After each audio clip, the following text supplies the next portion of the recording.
দাবি হচ্ছে যে সরকারের পতন। তবে সরকারের পতন হওয়ার পর কি হবে, কি হবে এটা কেউ ভেবেছে? আমরা বাংলাদেশে গণতন্ত্র রক্ষা করে রাখতে চাই।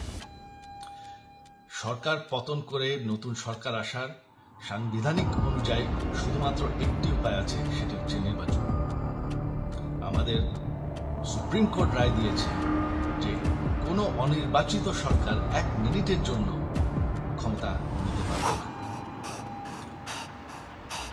তো তাদের এই নির্বাচনের দাবিও যদি আমরা মেনে নিই, তো তারা তো এই পর্যন্ত কোনো দাবি, আমরা যত দাবিতে রাজি হয়েছে তারা তাদের দাবি বেরিয়ে যাচ্ছে। তার মানে কি, আমরা যদি এখন এই নির্বাচন সরকার পতনের দাবিও মেনে নিই, তারা তখন দাবি করবে যে না, এই সরকারের আন্ডারে এই নির্বাচন আমরা মানব না। তখন কি হবে এটা কেউ ভেবেছে? জানি আমাদের সেই সুশীল সমাজ আবার আলোচনা করছে সেই তত্ত্বাবধায়ক সরকারের অভিজ্ঞতা তো আমাদের আছে, আপনারা ভুলে গেছেন? সেই তত্ত্বাবধায়ক সরকারকে নষ্ট করে দেওয়া হয়েছিল বিএনপির আমলে ইলেকশন রিগ করার জন্য। তারপর যখন আরেক তত্ত্বাবধায়ক সরকার আসলো, দেশের কি অবস্থা হয়েছিল। শেষমেশ সব থেকে বড় কথা যে আমাদের সংবিধানে স্পষ্ট বলা আছে এবং আমাদের সুপ্রিম কোর্ট রায় দিয়েছে যে অনির্বাচিত সরকার 1 মিনিটের জন্য দেশের ক্ষমতায় থাকতে পারবে না। আমরা আন্দোলন করেছি, আন্দোলন করে এই দেশকে স্বাধীন করেছি, আন্দোলন করে গণতন্ত্র ফিরে এনেছি, আন্দোলন করে আমরা দেশের উন্নয়ন করেছি।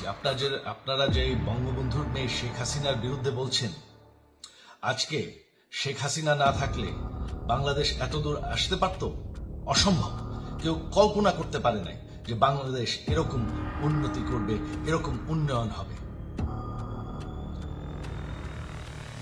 ঠিক আছে, শেখ হাসিনার পর আপনাদের কি হবে সেটা আমারও চিন্তার বিষয় না, আমার পরিবারের আর চিন্তার বিষয় না, আপনারা বুঝবেন।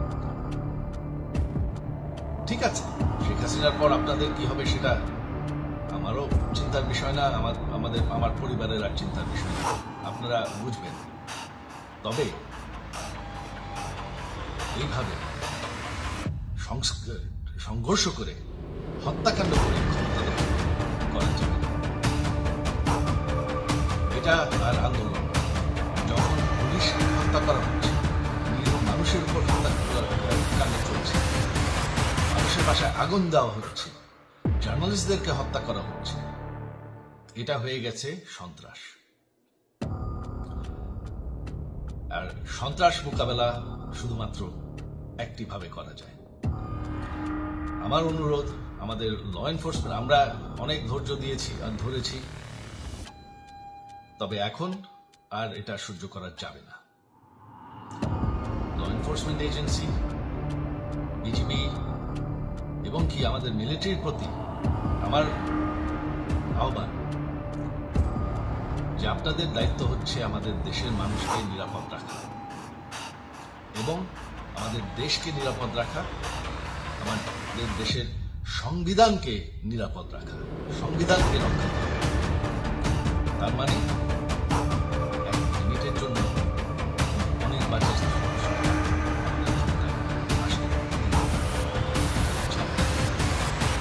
সেইটা হলে আমরা আবার পাকিস্তানের মতন হয়ে যাব। আমাদের যে 15 বছরের উন্নয়ন সব শেষ হয়ে যাবে। বাংলাদেশ এর থেকে আর কোনোদিন ফিরে আসবে না।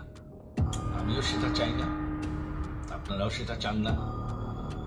আমি সুজীব ওয়াজের জয় যতদিন আমার পক্ষে সম্ভব আমি সেটা হতে দেব না।